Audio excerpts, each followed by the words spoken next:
तो देखो परमुटेशन में हमने पढ़ा कि जब हम ग्रुपिंग करते हैं, कुछ चीज़ों को हम इकट्ठा करके ग्रुप बनाते हैं, तो उसमें जो ऑर्डर होता है उसका वो मैटर करता है। और ऑर्डर मैटर करने से क्या होता है, जो नंबर ऑफ वर्ड्स आप बना रहे हो या टोटल नंबर्स बना रहे हो या कुछ और कम्बिनेशन कर रहे हो, तो उसमें ऑर्डर मैटर करने की वजह से जो नंबर्स हैं वो अलग अलग हम काउंट करते हैं।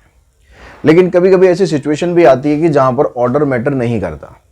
जैसे हमने कुछ क्वेश्चन उसमें परमुटेशन में करे थे कि हमारे पास 4 पोस्ट खाली हैं, एक में हमें प्रेसिडेंट सेलेक्ट करना है, एक में वाइस प्रेसिडेंट सेलेक्ट करना है, ट्रेजरर सेलेक्ट करना है। इस तरह से हमने परमुटेशन वहाँ पर निकाली, क्योंकि वहाँ पर क्या था कि भाई आपने अगर जो वाइस चेयरमैन सेलेक्ट कर लिया या चेयरमैन सेलेक्ट कर लिया, आप उसको ट्रेजरर नहीं बना सकते, आप उसको सेक्रेटरी नहीं बना सकते, तो वहाँ पर ऑर्डर इंपॉर्टेंट था। लेकिन अगर ये कहा जाए कि भाई आपके पास 20 आपके पास जो मेंबर हैं उसमें से आपको 5 एम्प्लॉयज़ चूज़ करने हैं, कोई यहाँ पर पोस्ट नहीं दी, बस 5 एम्प्लॉय हमें चूज़ करने हैं। अब मैं 5 एम्प्लॉय जो चूज़ करूँगा तो मैं ए को चूज़ कर लूँ या बी को चूज़ कर लूँ या सी को चूज़ कर लूँ या डी को करूँ या ई को करूँ। तो मैंने कैसे चूज़ कर लिए 5 एम्प्लॉय? मैंने पहले ए को चूज़ कर लिया, फिर मैंने बी को चूज़ किया, पहले ए को कर लिया, फिर बी को कर लिया, फिर सी को, फिर डी को, फिर ई को। तो ये अब मेरी कंपनी में 5 एम्प्लॉय हो गए। अगर मैं चूज़ ऐसे कर लेता, मैं पहले बी को चूज़ कर लेता, फिर सी को कर लेता, फिर ई को कर लेता, फिर ए को, फिर डी को, तो क्या कुछ फ़र्क पड़ता? 5 employ A B C D, जिनके नाम ए बी सी डी हैं, वो 5 एम्प्लॉय पहले भी थे और वही 5 एम्प्लॉय बाद में भी हैं। उसमें चाहे मैंने बी को पहले सेलेक्ट किया या पहले डी को सिलेक्ट किया या पहले ई को सिलेक्ट किया, उससे कोई फ़र्क नहीं पड़ रहा। जो नंबर ऑफ एम्प्लॉय का जो हम ग्रुप बनाएंगे, मैं कहूँगा कि भाई मेरे 5 एम्प्लॉय ये हैं। अगर मैं दूसरी कंडीशन लूँगा तब भी तो मैं कहूँगा कि मेरे 5 एम्प्लॉय यही हैं, उनके चेहरे तो बदल नहीं जाएंगे, जो उनके नाम है ए बी सी डी, उनके नाम वही के वही रहेंगे। तो यानी ऐसे केसेस में जहाँ पर ऑर्डर मैटर नहीं करता है, वहीं पर आपको कॉम्बिनेशन लगाना है। The number of ways in which the smaller or equal number of things are arrange for selected from a collection of things where the order of selection or arrangement is not important। ठीक है, जहां पर selection करने में या arrangement करने में order important role play नहीं करता, उसी को हम बोलते हैं कॉम्बिनेशन। बस दोनों में सबसे मेन डिफरेंस यही है। तो कभी भी क्वेश्चन में कंफ्यूज होने की जरूरत नहीं है कि परमुटेशन लगाना है या कॉम्बिनेशन लगाना है। कॉम्बिनेशन वहां लगाएंगे जहां पर ऑर्डर मैटर नहीं करता। आप अपने स्कूल में मान लो कोई आपको एक टास्क दिया कि आपको कोई एक प्ले करना है, उस प्ले के लिए आपको 11 स्टूडेंट्स का सिलेक्शन करना है या 5 स्टूडेंट, जितने भी स्टूडेंट हैं उनका सिलेक्शन करना है। अब आप सिलेक्शन जब करोगे तो वही वाली बात है कि चाहे आप पहले आप ए को सिलेक्ट कर लो, चाहे बी को कर लो, चाहे जेड को सिलेक्ट कर लो, आपके पास जितने भी स्टूडेंट्स वहाँ पर हैं, आपको उस प्ले के लिए 11 बच्चों को सिलेक्ट करना है। वो 11 बच्चे आप कोई से भी सिलेक्ट कर सकते हो, वहाँ पर ऑर्डर इंपॉर्टेंट नहीं है। आपको 11 की टीम चाहिए, वो 11 की टीम आपको मिल जाएगी, चाहे आपने 11वें वाले को पहले सिलेक्ट करा हो, चाहे पहले वाले को बीच में सिलेक्ट करा हो, चाहे बीच वाले को लास्ट में सिलेक्ट करा हो। तो ऑप्शंस जो आप वहाँ पर चूज़ करोगे, वहाँ पर ऑर्डर इंपॉर्टेंट नहीं है, तो वहाँ पर लगाना है आपको कॉम्बिनेशन। ठीक है, ये दोनों में मेन डिफरेंस है, बस यही चीज़ ध्यान रखना। तो कभी भी आप कंफ्यूज नहीं होगे कि यहाँ परमुटेशन लगेगा या कॉम्बिनेशन लगेगा। जिसको ये कंसेप्ट नहीं पता होता ऑर्डर वाला, वो हमेशा परेशान रहता है कि क्वेश्चन बिल्कुल एक जैसे दिखाई देंगे आपको, उसमें कोई ज़्यादा फर्क नज़र ही नहीं आएगा। आप वहाँ परेशान हो जाओगे कि या कॉम्बिनेशन लगाया जाए या फिर परमुटेशन लगाया जाए। तो अब बात करते हैं इसके जो फार्मूलाज हैं उसके बारे में। ये कहता है कि number of combination of n different thing taken r at a time. अगर आपके पास कोई एन नंबर ऑफ ऑब्जेक्ट्स हैं और उसमें से आप एक बार में आर ऑब्जेक्ट्स को ले रहे हो, जैसे हम परमुटेशन में लेते थे वैसे ही, टोटल आपके पास एन है और उसमें से एक बार में आपने आर ऑब्जेक्ट्स को लिया, तो उसका जो कॉम्बिनेशन होगा उसको डिनोट करेंगे NCR। इस तरह से NCR, या फिर आप ऐसे भी लिख सकते हो, C ऐसे लगाया NR। ठीक है, जैसे परमुटेशन में लिखते थे सेम, बस यहाँ पर C आ जाएगा, बाकी लिखने का तरीका वही रहेगा। लेकिन जो फार्मूला है वो चेंज है। फार्मूला वो नहीं होएगा जो परमुटेशन में था। फार्मूला क्या बनेगा NCR का, इसका होता है n factorial divided by n minus r factorial. इतना तो परमुटेशन में भी था। एक काम और करना है हमें, डिवाइडेड बाय आर फैक्टोरियल और करना है, तो ये NCR का फार्मूला होगा। ठीक है, तो NCR का फार्मूला हमारे पास ये आ गया।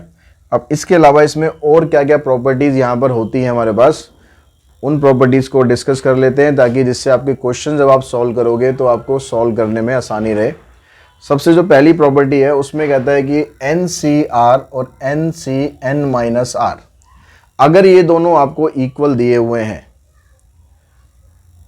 ये दोनों आपस में इक्वल होते हैं, दिए नहीं है, होते हैं, NCR और NCN-R इन दोनों की वैल्यू इक्वल होती है।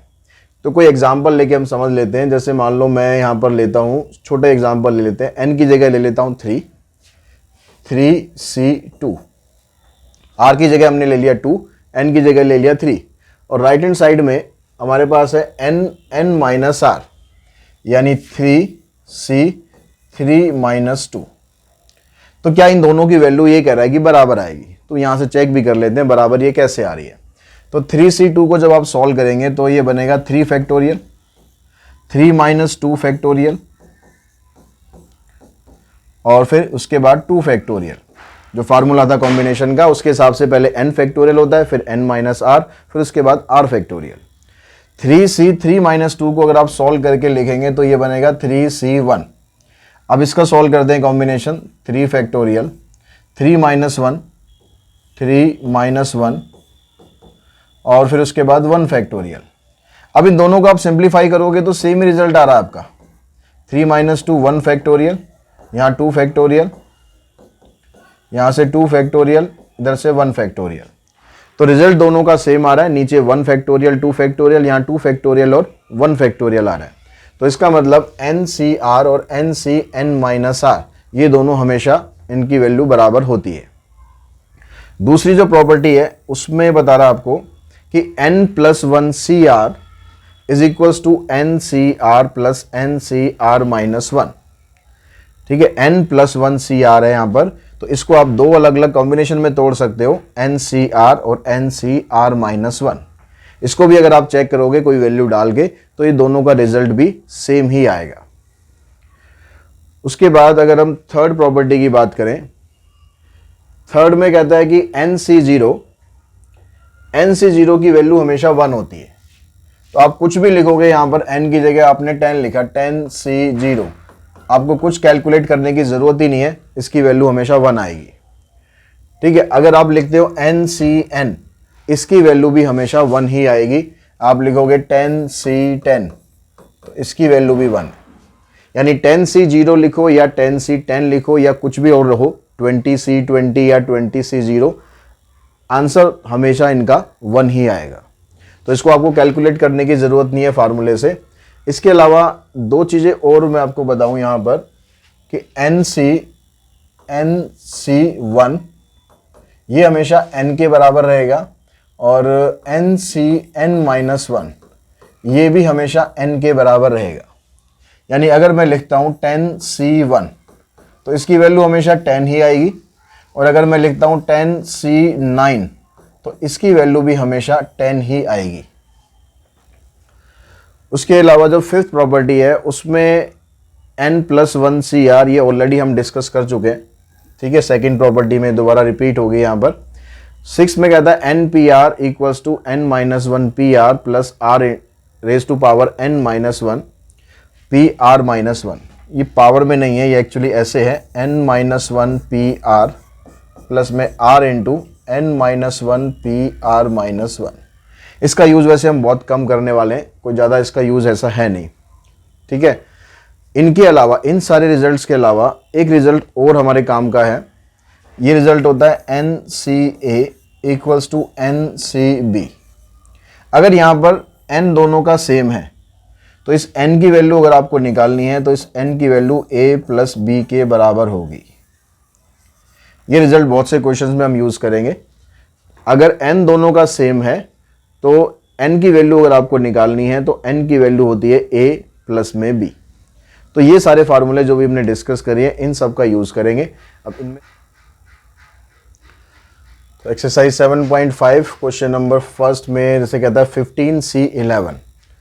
तो 15C11 का मतलब फार्मूला अगर हम लगाएंगे तो बनेगा 15 फैक्टोरियल, 15 - 11 सीधा हम लिख सकते हैं 4 फैक्टोरियल, और नीचे फिर r फैक्टोरियल मतलब 11 फैक्टोरियल। अब एक्सपेंड करना है, जैसे फैक्टोरियल को हम करते ही आ रहे हैं, 15 14, 13, 12, 11 पे आके रुक जाएंगे। डिवाइडेड बाय 4 फैक्टोरियल को कंप्लीट सॉल्व करो, 4 इंटू 3 इंटू 2 और 11 फैक्टोरियल इससे कैंसिल कर दो। अब यहाँ से 4 3 जा 12, ये कैंसिल हो गया, 2 से ये कैंसिल हो गया।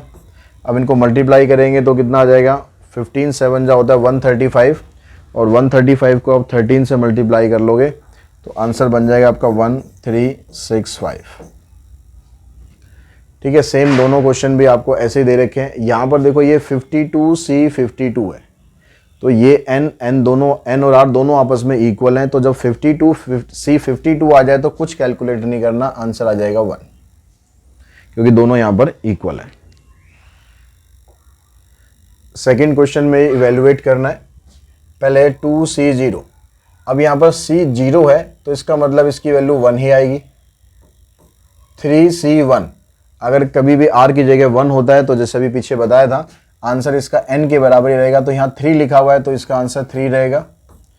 4C2 को सॉल्व कर लो, 4 फैक्टोरियल, 4 माइनस 2 2 फैक्टोरियल इंटू में 2 फैक्टोरियल, तो ये बन गया 1 प्लस 3 प्लस इसको एक्सपेंड करेंगे 4 इंटू 3 इंटू 2 फैक्टोरियल, एक 2 को एक्सपेंड कर लिया, एक्सपेंड करके 1 दिखाना दिखा दो, नहीं कोई ज़रूरी है नहीं, इससे ये कैंसिल, ये आ गया 6 प्लस में 4, आंसर आ गया 10। ठीक है, यहाँ पर भी 19C 17, 19C 18 है, इसको भी आप ऐसे ही सॉल्व कर दो। 19 फैक्टोरियल, 19 माइनस 17 करेंगे 2 फैक्टोरियल और 17 करेंगे तो 17 फैक्टोरियल। 19C 18 है तो आंसर इसका 19 ही आएगा। 19 और 18 के बीच में 1 का गैप है तो आंसर 19 ही आएगा, यानी जो n होता है वही आंसर होता है। ठीक है, कौन सा लगा रहा हूँ मैं इसमें, n वाला, इसकी वैल्यू n ही रहेगी। अब इसको आप सिंप्लीफाई करोगे, 19 into 18 into 17, 2 into 1 into 17 plus 19, ये कैंसिल हुआ, 19 9 जा कितना होता है 171 प्लस 19, तो आंसर आ जाएगा 190। क्वेश्चन नंबर 3 में देखते हैं, यहाँ पर है 35CN प्लस 7, 35CN प्लस 7 है इधर और इधर 35C4N माइनस 2 है, तो ये n की वैल्यू आपसे पूछ रहा है। तो हमने जो प्रॉपर्टी पढ़ी थी कि NCA अगर NCB के बराबर है तो इस n की वैल्यू निकालने के लिए दोनों को हम कर देते हैं प्लस। तो यहाँ पर 35 और 35 दोनों इक्वल हैं, तो 35 की वैल्यू इन दोनों के सम के बराबर होगी, n plus 7 plus 4n minus 2, तो 4n प्लस n 5n हो गया और 7 माइनस 2 5 को इधर लाके माइनस करेंगे 30 हो जाएगा, इधर रह जाएगा 5n और n की वैल्यू आ जाएगी 6। एक कंडीशन इसमें और भी होती है, वो हमारी रह गई उसमें, कि यहाँ पर अगर ये दोनों कंडीशन होती है तो उस केस में क्योंकि ये n और n दोनों बराबर हैं तो इसका मतलब ये a और b भी आपस में बराबर हो सकते हैं। तो इस कंडीशन को यहाँ पर हम यूज़ करेंगे। एक तो हमारे पास आंसर ये ऐसे निकल ही गया, हम करेंगे यहाँ पर जो n प्लस 7 है ये 4n माइनस 2 के बराबर भी हो सकता है। तो यहाँ से इसको n को उधर लेके जाओ, इसको इधर लाओ, तो 9 इक्वल्स टू 3n, तो n की वैल्यू आ जाएगी 3। तो ऐसे इसकी दो वैल्यू आएंगी। क्वेश्चन नंबर 4 में यहाँ पर कहता है NC10 इक्वल्स टू NC12, तो NC3 की वैल्यू निकालनी है। अब यहाँ पर बेस में जो वैल्यू है ना वो गिवन है, तो 10 और 12, तो ये दोनों तो बराबर होंगी नहीं, यानी जो पहली कंडीशन है बस वही लगेगी कि n की वैल्यू हो जाएगी 10 प्लस में 12, तो 10 प्लस में 12 यानी 22। अब आपको फाइंड करना है NC3, तो NC3 का मतलब आ गया 22C3। अब 22 फैक्टोरियल, 22 माइनस 3 19 फैक्टोरियल इंटू में 3 फैक्टोरियल, तो 22 फैक्टोरियल आ गया आपके पास 22 21 20 19, नीचे 19, 3 इंटू 2 इंटू 1, 3 से ये कैंसिल करते हैं, 2 से ये कैंसिल करो, तो 7 2 जा 14 प्लस 1 15, एक 0 आ गई तो आ गया 1540। ऐसे सेम यहाँ पर ये कंडीशन है कि 16 की जो वैल्यू है वो r प्लस 2 के बराबर हो सकती है, यानी 16 इक्वल्स टू r प्लस 2। तो यहाँ से 2 इधर लेके आओगे तो r की वैल्यू आ जाएगी 7। अब जो दूसरी कंडीशन थी ना वो यहाँ पर नहीं रख सकते हम, क्योंकि उस कंडीशन में क्या होता, r equals to r plus 2, तो r से तो r कैंसिल हो जाएगा, तो ये एग्जिस्ट नहीं करती। तो जहाँ पर एग्जिस्ट करे वहाँ सेकंड कंडीशन रखनी है, अदरवाइज नहीं रखनी। तो r की वैल्यू 7 आई, वहाँ पर रखेंगे 7c4, तो वही 7 फैक्टोरियल, 7 माइनस 4 3 फैक्टोरियल, 4 फैक्टोरियल, 7 6 5 4, नीचे 3 फैक्टोरियल को एक्सपेंड कर दिया, ये कैंसिल, यहाँ से 6 कैंसिल, आंसर आ गया 35। क्वेश्चन नंबर 15 में कहता है NPR is equals to NPR equals to 720 into NCR। तो यहाँ परमुटेशन का फार्मूला आएंगे n factorial n minus r factorial 720 into n factorial, और इधर आ जाएगा आपके पास n minus r factorial into में r फैक्टोरियल। ये इससे कैंसिल हो गया, ये इससे कैंसिल हो गया, r फैक्टोरियल को इधर लाओ, इधर आ गया 720। अब यहाँ से r की वैल्यू आपको फाइंड करनी है। अब यहाँ पर तो r फैक्टोरियल है, यहाँ पर है 720, तो r को हम एक्सपेंड करेंगे तो r minus 1 r minus 2 r minus 3 से तो बहुत सारा चला जाएगा। तो हम r की वैल्यू यहाँ पर निकालेंगे कैसे, तो हम क्या करते हैं, जो 720 है इसको फैक्टोरियल में कन्वर्ट कर दें कि ये कितना फैक्टोरियल है। ठीक है, वैसे अगर मैं बताऊँ तो 6 फैक्टोरियल होता है ये। आप जैसे जैसे थोड़ा करोगे ना प्रैक्टिस, आपको कुछ वैल्यूज याद हो जाएंगी। लेकिन अगर आपको मान लो कोई बड़ी भी वैल्यू आ जाती है तो आपको निकालने के लिए आप एलसीएम ले लो, 720 का एलसीएम लो, जितना ब्रेक कर सकते हो उतना ब्रेक करो छोटे छोटे पार्ट्स में। तो 2 से आप करोगे यहाँ 360 आ जाएगा, फिर 2 से करोगे 180 आ जाएगा, फिर 2 से करोगे कितना आ जाएगा 90 आया, फिर 2 से करेंगे 45 आया, फिर करेंगे आप 3 से 15 आ गया, फिर 3 से करेंगे तो 5 आ गया। तो ये हमारे पास फैक्टर आए। अब फैक्टोरियल में क्या होता है कि कंटिन्यू प्रोडक्ट होता है, तो आप छोटे से स्टार्ट करो। ठीक है, 1 तो आप लिखो, चिंता मत लिखो। तो एक आपके पास फैक्टर 1 है, उसके बाद एक फैक्टर लिया हमने 2, अब 2 के बाद होना चाहिए 3, तो 3 हमने यहाँ से लिया। उसके बाद देखो 4 इन दोनों से मिलकर बन सकता है। उसके बाद 5 ये आ गया, फिर 6 इन दोनों से मिलकर बन सकता है। हो गए सारे। तो 1 2 3 4 5 6 का जो मल्टीप्लिकेशन है वो 720 आएगा, यानी आप इसको लिख सकते हो r factorial equals to 6 factorial, यानी r की वैल्यू आ जाएगी 6। तो कॉम्बिनेशन वगैरह सॉल्व करना हमने यहाँ सीख लिया, बस स्टेटमेंट से हमें फाइंड करना है कि कैसे कैसे सॉल्व करना है। तो जैसे कह रहा है कि भाई 6 के फर्स्ट पार्ट में कहता है कि how many selection of 4 books can be made from the 8 different book. 8 different book है, उसमें से हमें 4 बुक का सिलेक्शन करना है। अब यहाँ पर कोई ऐसा दिया तो नहीं है कि भाई ये वाली बुक है, ये वाली बुक है, यानी पहले आपको ये निकालनी है, दूसरे में ये निकालनी है, ऐसा कुछ नहीं है। बस 8 में से 4 बुक निकालनी है। तो सीधा इसमें बात है कि भाई ऑर्डर मैटर ही नहीं कर रहा, कोई सी भी 4 बुक निकाल लो। तो फर्स्ट का आंसर क्या बना 8C4। ठीक है, अब इसको सिंप्लीफाई कर देना। सिंप्लीफाई करना हमने सीख ही लिया है। How many selection of 9 stamp can be made from the 11 different stamp. अगर हमारे पास 11 डिफरेंट स्टैम्प होती हैं तो उसमें से आपको 9 स्टैम्प सेलेक्ट करनी है। तो 11C9, यहाँ पर भी ऑर्डर मैटर नहीं कर रहा है, तो आप सीधा उठा के 11C9 लिखो, इसको सिंप्लीफाई करो, आंसर आपका आ जाएगा।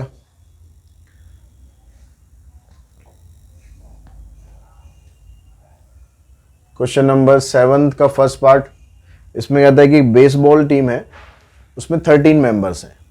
तो how many lineup of 9 players are possible.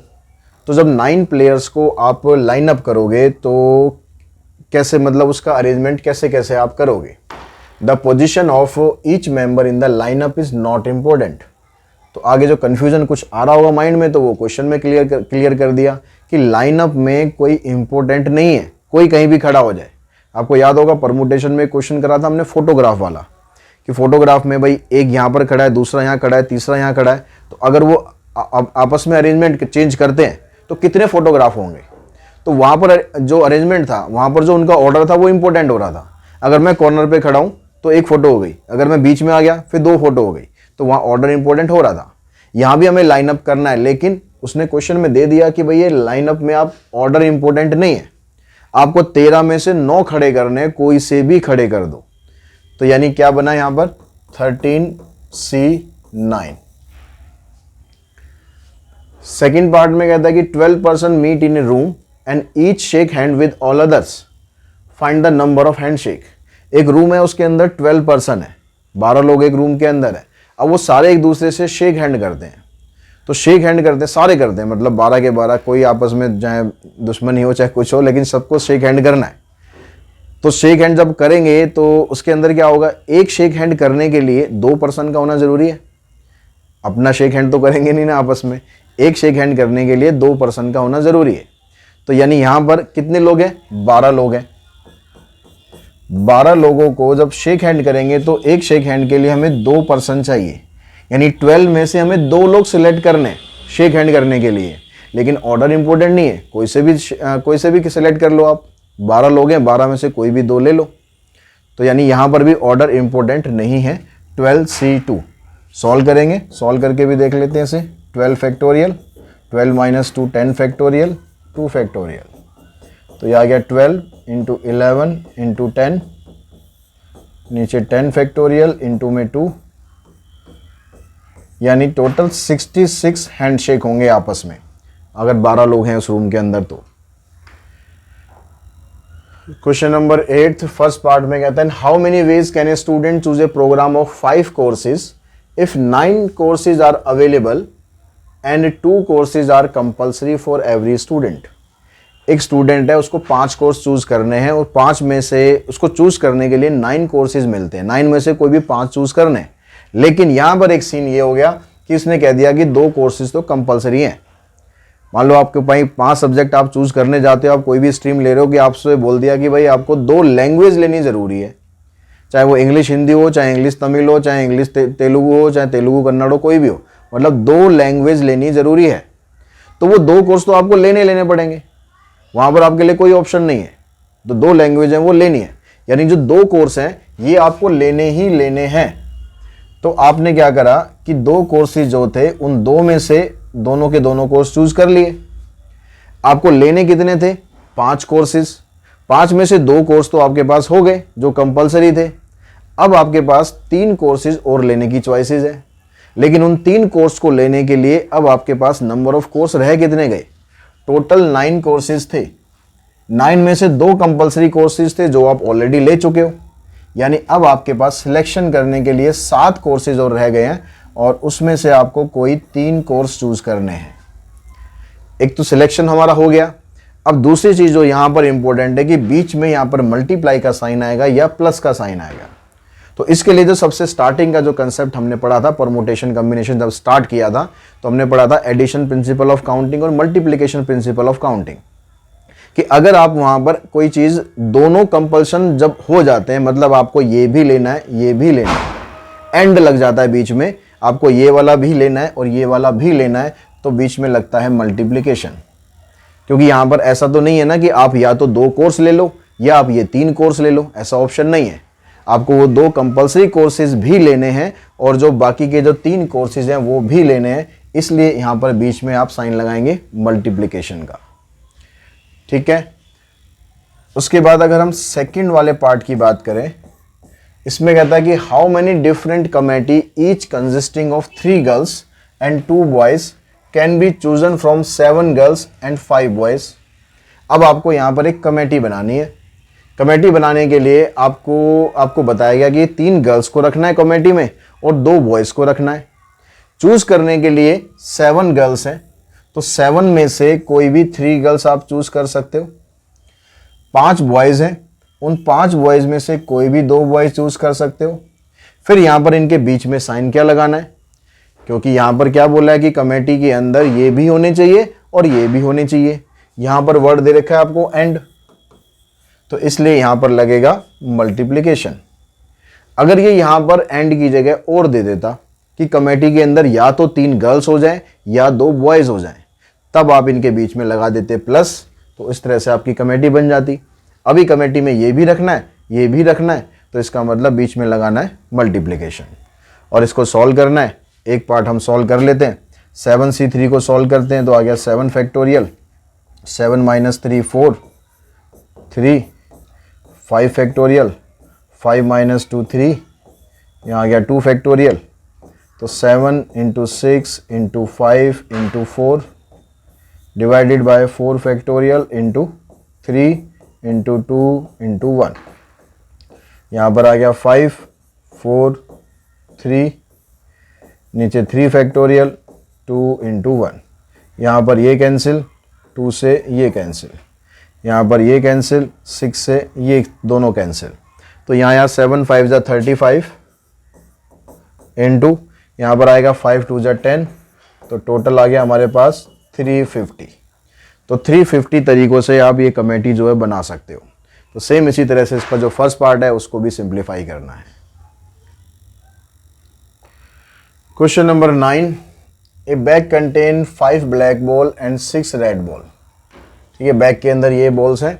Determine the number of ways in the which 2 black and 3 red balls can be selected from the lot assuming that ball of the same colour are distinguishable. जो ball same colour की हैं वो distinguishable है, मतलब उनको आप identify कर सकते हो कि कौन सी बॉल कौन सी है, मतलब रेड वाली पहले कौन सी है, रेड वाली दूसरी कौन सी है।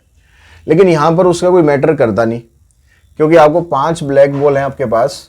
5 ब्लैक बॉल में से आपको 2 ब्लैक बॉल चूज करनी है, और जो 6 रेड बॉल हैं, 6 रेड बॉल में से आपको 3 रेड बॉल चूज करनी है, और दोनों का ही सिलेक्शन करना है। आपको ये भी निकालनी है, आपको ये भी निकालनी है। तो यहाँ पर भी एंड वर्ड दे रखा है आपको कि 2 ब्लैक है और 3 रेड है, तो इन दोनों को कर दो आप मल्टीप्लाई।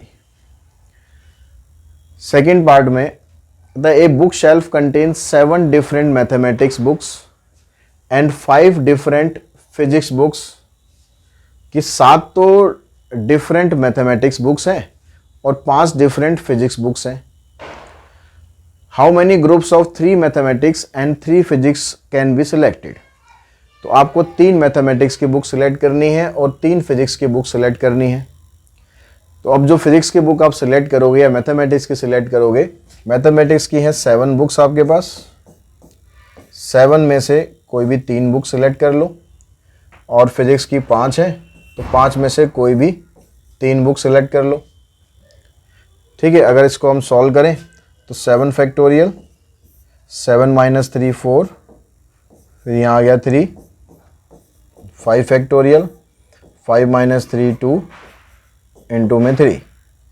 तो इसको हम सॉल्व करते हैं, आ गया 7 6 5 4, नीचे आ गया 4 इंटू 3 इंटू 2, और 5 फैक्टोरियल आ गया 5 इंटू 4 इंटू 3, यहाँ पर आ गया 2 इंटू 1 इंटू 3। इससे ये कैंसिल, इससे ये कैंसिल, यहाँ पर ये कैंसिल, तो 35 इंटू में 10, यानी ये आ गया आपके पास 350। तो 350 वे से हम इसको सेलेक्ट कर सकते हैं। ऐसे ही फिर फर्स्ट पार्ट है उसको भी ऐसे ही सॉल्व करना है। क्वेश्चन नंबर 10 और रह गया है वो और देख लेते हैं। 10th में कहता है फर्स्ट पार्ट में कि what is the number of ways of choosing 2 red card from A pack of 52 card. 52 cards होते हैं हमारे पास पैक के अंदर, उसमें से आपको 2 रेड कार्ड चूज करने हैं। अब रेड कार्ड आपके पास कितने होते हैं? रेड कार्ड होते हैं 26, उसमें से आपको कोई भी 2 कार्ड चूज कर लेने। ठीक है, इसको अगर आप सॉल्व करोगे तो कितना आ जाएगा 26 इंटू 25 इंटू 24 फैक्टोरियल, माइनस करोगे नीचे 24 फैक्टोरियल इंटू में 2 फैक्टोरियल को एक्सपेंड कर दिया, 2 से हमने इसको काट दिया, मल्टीप्लाई कर दो, 13 5 जा 65, 13 2 जा 26 प्लस में 6 यानी 32। तो 325 वेज हो सकते हैं। फिर जो सेकंड पार्ट है उसमें कहता है ये what is the number of ways of choosing 3 picture card. 3 picture card choose करने हैं। पिक्चर कार्ड को हम फेस कार्ड भी बोलते हैं। तो एक जो कलर होता है, कलर में से भी मतलब दो ब्लैक वाले होते हैं, 2 रेड वाले होते हैं। तो एक जो ब्लैक वाला होता है उसके अंदर 3 फेस कार्ड होते हैं। फेस कार्ड के अंदर किंग, क्वीन और जैक, ये 3 आते हैं। कहीं कहीं किसी किसी क्वेश्चन में एस को भी हम फेस कार्ड कंसीडर करते हैं, लेकिन अगर वो क्वेश्चन में स्पेशली दिया गया हो तो। अदरवाइज किंग, क्वीन और जैक, ये 3 फेस कार्ड हो गए। ठीक है, स्पेड के 3 हो गए, क्लब के 3 हो गए, डायमंड के 3 हो गए और हार्ट के 3 हो गए। टोटल मिलाकर हमारे पास 12 फेस कार्ड होते हैं। तो उन 12 फेस कार्ड में से आपको कोई भी 3 फेस कार्ड चूज करने हैं। तो ये बनेगा 12C3। इसको सिंप्लीफाई कर देना, ये इसका आंसर आ जाएगा।